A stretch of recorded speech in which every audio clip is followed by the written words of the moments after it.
بسم اللہ الرحمن الرحیم۔ دور جدید کی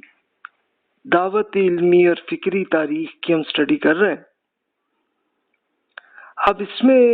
پچھلے لیکچر میں تو ہم نے پولیٹیکل معاملات کیا ہیں، پورے گلوبل معاملات کی، تو اس کی ہم نے بات کی۔ اب ہم آگے چلتے ہیں کہ دور جدید کی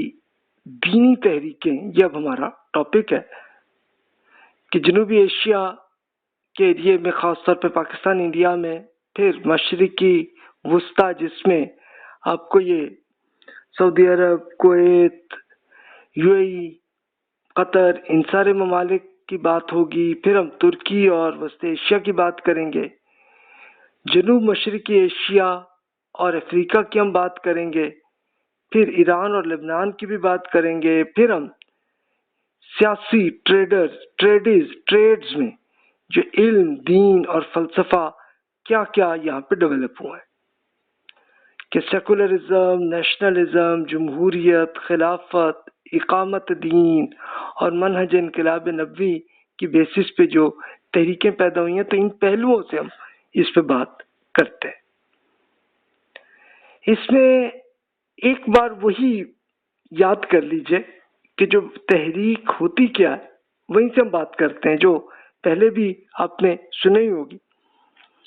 کہ تحریک بالکل انسانوں کا ایک ایسا سلسلہ ہوتا ہے کہ جیسے پانی میں ہلچل آتا ہے، کہ جیسے ہم پانی میں ایک پتھر مارتے ہیں تو پوری لہریں بن جاتی ہیں، تو سیم انسان کے اندر بھی ایسا ہی معاملہ ہے کہ اس پہ ایک اگر کوئی ایسا آئیڈیا اس میں جب کر دیں تو پھر وہ ایک باقاعدہ ہلچل بن جاتی ہے۔ یہ کبھی سیاسی تحریک بھی ہوتی ہے، مذہبی تحریک بھی ہوتی ہے، یا جیسے پولیٹیکل کے ساتھ ساتھ اکنامک ایشو میں بھی کوئی تحریک بن سکتی ہے، کہ جیسے پچھلے لیکچر میں کارل مارکس کی تحریک پہ ہم نے بات کی تھی۔ کارل مارکس کی بیسس پہ ہی یہ سوشلزم کی تحریک بنی تھی اور کامیاب بھی ہوئی تھی اور پھر ناکام بھی ہو گئی تھی، تو وہی معاملہ ہے۔ کیا تحریک ہمیشہ خیر کے لیے ہوتی ہے؟ تو کوئی ضروری نہیں ہے، کبھی نیکی کے لیے بھی ہو سکتی ہے، کبھی برائی کے لیے بھی ہو سکتی ہے، کبھی نیکی کے لیے کوئی بری حرکت بھی ہو جاتی ہے اور کبھی برے حرکت کے لیے کبھی نیکی بھی کر لیتے ہیں، تو یہ ہر طرح کے معاملات چلتے ہیں۔ تحریک کا لائف سائیکل کا سٹارٹ ہوتا ہے کہ پہلے عدم اطمینان اور اصلاح کی کاوش، کہ جب آپ دیکھتے ہیں کوئی پرابلم صحیح نہیں ہے تو آپ اس کو ایشو ریزالو کرنے کے لیے آپ اس کا ایک کوئی فلسفہ ایسا بیان کرتے ہیں، کچھ کرتے ہیں کہ یہ اصلاح کرنے کی کوشش کرتے ہیں یہ ٹھیک ہو۔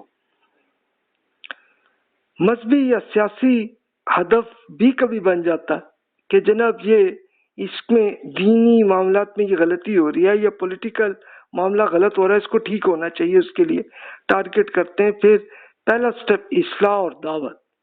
کہ آپ کی ریفارمر موومنٹ بنتی ہے، اس کے لیے دعوت آتی ہے۔ اگر یہ زیادہ پھیل جائے تو پھر ایک عروج کلائمیکس پہ آ جاتا ہے، اور اگر نہ ہو، کوئی مخالفت آ جائے، اس میں شدت آ جائے، تو پھر یہی جو تحریک ہے آپ کی جو آپ نے بنائی ہوگی، تو اس کے لیے کہ ہائبرنیٹ ہونے کی صلاحیت ہوتی ہے اور پھر یہ سروائیول کرنے کی کوشش کرتے ہیں۔ پھر اس کے بعد حالات ٹھیک ہو جائے تو پھر یہ عروج کی طرف آ جاتی ہے، ادروائز پھر یہ تحریک کا زوال بھی آ جاتا ہے اور ختم بھی ہو جاتی ہے۔ تو ہر تحریکوں کا ایسا ہی ہوتا ہے۔ تو اب ہم ماڈرن پیریڈ میں آ رہے ہیں تو اس کی تحریکوں کی ہم سٹڈی کرتے ہیں۔ یہ بھی دیکھیے گا کہ تحریک کی کیا خصوصیات ہوتی ہیں، تحریک اور تنظیم میں کیا فرق ہوتا ہے۔ تحریک تو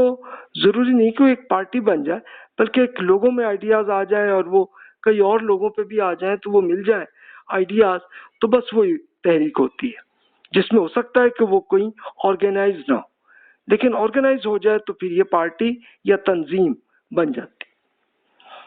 یہ جیسا میں نے عرض کیا تھا کہ اس کے لیے بھی ویسے ہی بچوں کی طرح ہی، انسان کی طرح ہی یہ پیریڈ ہوتا ہے کہ ایک بچپن، پھر یہ تحریک جب پوری طاقت میں آ جائے تو یہ جوانی ہی ہوتی ہے، اس کے بعد پھر یہ بالکل ایکسپیرینس کے ساتھ یہ پختہ عمری کہ ایک سچویشن آ جاتی ہے کہ بالکل آپ اپنے لائف سائیکل کے اندر پورے ایسے آ جاتے ہیں اور پھر تحریکوں میں بھی بڑھاپا ہوتا ہے اور وہ ختم بھی ہوتی ہیں، موت بھی آ جاتی ہے. اور جیسا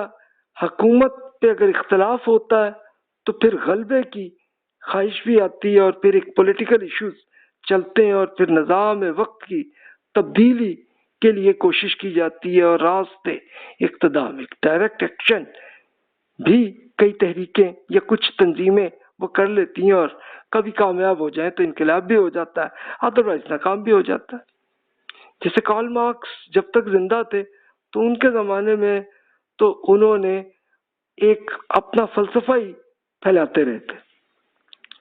لیکن انقلاب جا کے 1917 میں جا کے پھر رشیا میں انقلاب بھی ہو گیا، لیکن پھر وہ ناکام بھی ہو گیا تھا. ناکامی کی صورتحال میں تحریک ہائبرنیٹ ہوتی ہے اور یہ بالکل کیمیفلاج ہو کر آئس برگ کی طرح ہو جاتی ہے، جو میں نے پہلے بھی یہ تصویر دکھائی تھی کہ سمندر کے اندر بھی اسی طرح کے آئس برگ ہوتے ہیں. اس لیے یہ اوپر سے تو اتنی زیادہ نہیں ہوتی لیکن پیچھے سے بہت بڑی ایک برف ہوتی ہے. اس لیے یہ رشیا کے سمندر پہ اس لیے سمندری جہاز ادھر نہیں آتے کہ ان کو یہ لگ رہا ہوتا ہے یہ کہیں آئس برگ نہ ہو تو ان کا پورا جہاز تباہ ہو جائے گا، تو اس لیے نہیں جاتے. وہ سیاسی تحریکوں کے جو لیڈرز ہیں ان کی کیا نفسیات ہوتی ہیں؟ اگر تو وہ پولیٹیکل معاملات پہ ہو تو پھر حکومت پہ قبضہ کرنے کا ٹارگٹ یہی ہوتا ہے. حوصلہ مند اور ایک ایمبیشیس لوگ اگر ہوں تو تبھی یہ تحریک زیادہ چلتی ہے، ادروائز اتنی نہیں چلتی. کرشماتی صلاحیت کسی میں ہوتی ہے، کوئی بڑے اسکالر ہوں یا کوئی بڑے فلسفی ہوں یا کوئی بہت بڑے معاملے کوئی بڑا انہوں نے معاملہ کیا ہو تو پھر ان کی کرشماتی صلاحیت آتی ہے اور تبھی جا کے ان کی ایک تحریک زیادہ بڑی بنتی ہے. اپنی تحریک کی دعوت کے لیے مذہب کا بھی استعمال ہوتا ہے کہ مذہبی کوئی نہ کوئی آئیڈیاز اس کو بھی وہ زیادہ استعمال کرتے ہیں، جو بھی جسی مذہب کے بھی ہوں تو اس کے آئیڈیاز کو بھی استعمال کرتے ہیں اپنے ساتھیوں کو موٹیویٹ کرنے کے لیے. ہیروز کی بہادری اور غلطیوں کا پردن پوشی یہ کرتے ہیں کہ اگر ان کے ہیرو اور لیڈرز وہ اگر ان میں کوئی انہوں نے کامیابی کی ہے تو اس کی بہادری کو بہت پروپیگنڈا دکھایا جاتا ہے، اور اگر غلطی ہو جائے تو اس کو اگنور کرتے ہیں. پھر ایڈونچرزم اگر ہو تو تبھی تحریک زیادہ چلتی ہے، ادروائز اتنی نہیں چلتی. مذہبی پروپیگنڈا کو استعمال کرنے سے بس آبجیکٹو ہوتا ہے کہ اپنے ساتھی بڑھانا اور پھر اپنے ساتھیوں کو موٹیویٹ کرنا تاکہ ان کے لیے اپنی جان مارنے کے لیے وہ تیار ہو جائے. اور پھر حکومت کی ڈیمونائزیشن وہ کرتے ہیں، حکومت کی برائیاں سامنے ظاہر کرتے ہیں اور اپنے لیڈرز کے لیے آئیڈیالائزیشن کہ بالکل ان کی خوبیاں اور ان کی بہادریاں وہی دکھاتے ہیں، ان کی کوئی غلطی ہو تو اس کو چھپاتے ہیں. تو یہ ایک عموماً ہر تحریک کے اندر آپ کو یہ ٹرینڈ نظر آئے گا. تو میں ایکچولی تو نہیں دکھاؤں گا آپ کو، بس مختلف تحریکوں کی ایک عرض کر دیتا ہوں سچویشن، اور اسی بیسس پہ پھر آپ خود ہی فیصلہ کیجئے گا. آپ کو یاد ہوگا پچھلے لیکچر میں نے ایک پورا ایک کوسچن آپ کے سامنے عرض کر دیا تھا. اس کوسچن پہ آپ کسی بھی تحریک کی اب اسٹڈی کر رہے ہو تو اسی کے وہی کوسچن کا آنسر حاصل کرنے کی کوشش کریں. مل گئے یا تو پھر آپ خود فیصلہ کر سکیں گے کہ جناب یہ کیسی تحریک ہے. اب دیکھیے کہ مذہبی تحریکیں کہاں پہ ہیں گلوبلی. یہ دیکھیں جو ریڈ کلر کے جو ایریاز ہیں وہاں پہ تحریکیں زیادہ ہوئی ہیں، جس میں آپ کو نظر آئیں گے پاکستان، انڈیا، ایران، افغانستان، پھر عراق، پھر سعودی عرب، یمن، سوڈان، ایجپٹ. اس میں آپ کو بڑی تحریکیں آپ کو نظر آئیں گی. اچھا جو یلو ہے تو اس میں کوئی ماڈریٹ، کوئی درمیانے لیول کی کچھ تحریکیں آپ کو چھوٹی موٹی نظر آئیں گی آپ کو، اور جو گرین کلر کی ہیں تو اس میں اتنی مذہبی تحریکیں آپ کو نظر نہیں آئیں گی۔ اب مذہبی تحریکیں ان کی کیا قسمیں، یہاں سے ہم سٹارٹ کرتے ہیں۔ اصل ایشو یہاں سے آیا، زوال کے اثرات، یعنی یہ دیکھیے کہ جیسے میں نے عرض کیا تھا شروع میں کہ تحریک سٹارٹ وہاں سے ہوتی ہے کہ جہاں آپ عدم اطمینان، آپ کو اطمینان نہیں ہے، ایک چیز صحیح نہیں لگ رہی آپ کو، تو آپ پھر تب تحریک بناتے ہیں نا۔ تو مسلمانوں کے اندر تحریکیں تب بنی ہیں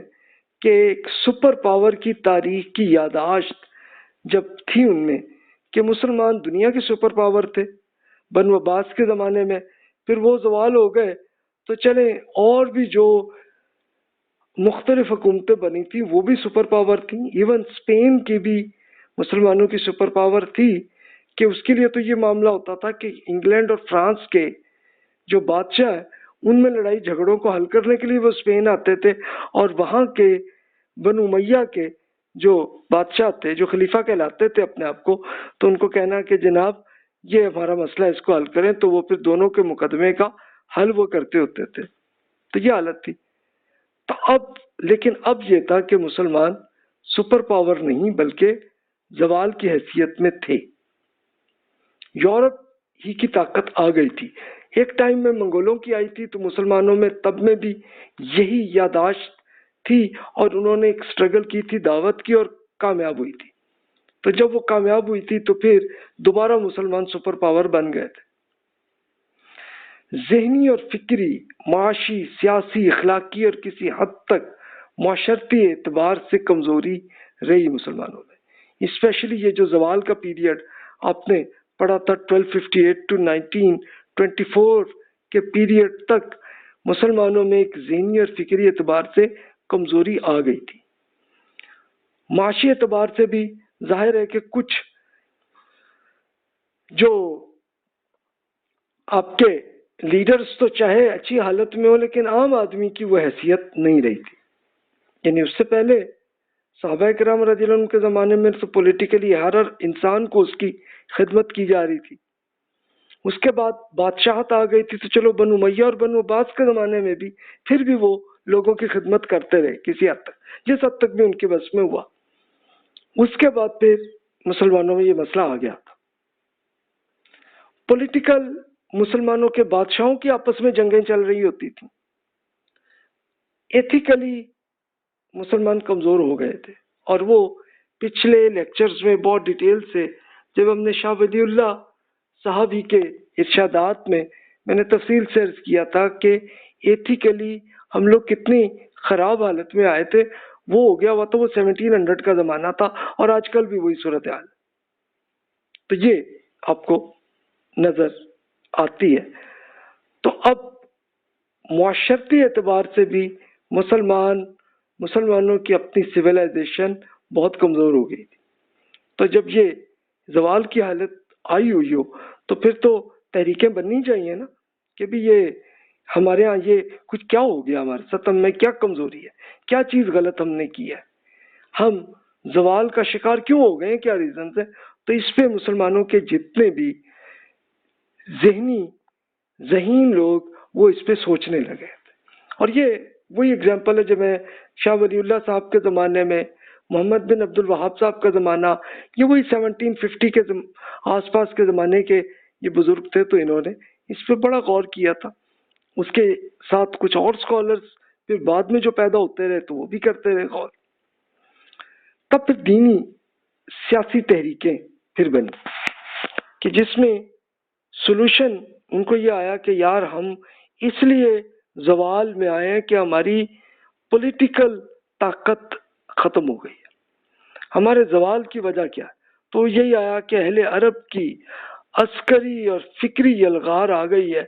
کہ ایک وہ ظاہر ہے کہ ان کی ملٹریز بھی آئیں، مسلمانوں کے کئی ملک فتح کیے تھے، اور پھر فکری اعتبار سے بھی پھر ان کے آئیڈیاز وہ زیادہ پھیلنے لگے تھے، تو بھی اس کو روکنے کی کوشش کرو۔ تو ایک پولیٹیکل تحریکیں ایسے بنی۔ استعماری طاقت جس کو کالونیل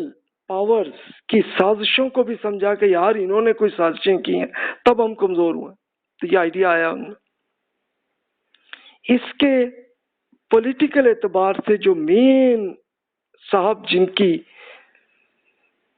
جنہوں نے یہ تحریک شروع کی تھی، تو یہ پان اسلامزم کی تحریک تھی، اس کے تھے